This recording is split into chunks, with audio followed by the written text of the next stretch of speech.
चोरीस केलेली प्लॅटिना दुचाकी हस्तगत, आरोपीला मसवड पोलिसांनी घेतले ताब्यात। मसवड शहरातील हॉटेल नानाज समोर पार्क केलेली बजाज कंपनीची प्लॅटिना दुचाकी चोरी प्रकरणी मसवड पोलिसांना यश आलं असून या गुन्ह्यातील संशयित आरोपीला ताब्यात घेण्यात आलं आहे। काळमवाडी तालुका माळशिरस जिल्हा अकोला येथील सुशांत सुरेश देवकते वय वर्ष 23 यांनी दिलेल्या फिर्यादीनुसार दिनांक 12 जून 2026 रोजी सायंकाळी 6 ते 7 वाजण्याच्या दरम्यान मसवड येथील हॉटेल नानाज समोर पार्क केलेली त्यांचा मित्र संतोष महादेव सूळ यांच्या मालकीची बजाज कंपनीची प्लॅटिना दुचाकी क्रमांक MH45U5655 अज्ञात चोरट्यानं चोरून नेली होती।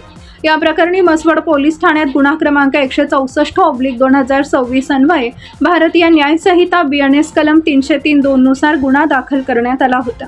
या गुन्ह्याचा तपास सुरू असताना पोलिसांनी तांत्रिक व गोपनीय माहितीच्या आधारे आरोपींचा शोध घेतला।